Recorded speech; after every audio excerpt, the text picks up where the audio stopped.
علمی بہت بڑے تھے، ہاں جی، کوئی شک کوئی شک ان نہیں کے اس علم میں۔ و فضل میں شبہ صحیح کوئی بخاری نہیں۔ اور مسلم کی متفق علیہ حدیث ہے کہ میرے صحابہ کو برا مت کہو،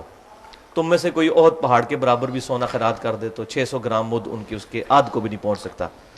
یہ حدیث جو ہے یہ امتیوں کے لیے ہے کہ سیدنا معاویہ کے لیے بھی تھی کہ جن کے دور حکومت میں جمعے کے خطبوں میں سیدنا علی کو گالیاں نکالی جاتی رہی ہیں۔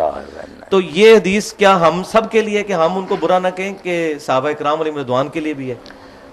اس کا جو پس منظر آپ دیکھتے ہیں نا کہ حضرت عبد الرحمن بن عوف رضی اللہ تعالیٰ عنہ کو حضرت خالد بن ولید نے گالیاں دی، گالیاں انہوں نے دی، یہ پورا ٹکڑا نہیں پڑھتے، خالد نے گالیاں دی حضرت عبد الرحمن بن عوف کو، معاملہ حضور تک پہنچا۔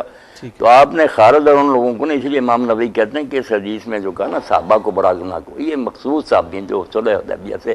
پہلے ایمان لائے تھے، ورنہ خالد بھی صحابی تھے۔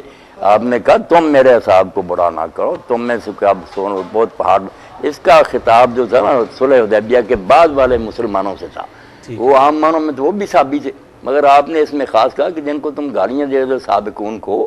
ان کے برابر تم اب ہو سکتے ہو۔ ہمیں بھی حکم بعد میں ٹھیک ہے پہنچ گیا، ہم پر بھی لاگو، مگر مخاطب اس کے حضرت خالد اور ان کے ساتھی تھے کہ تم برا کہتے ہو۔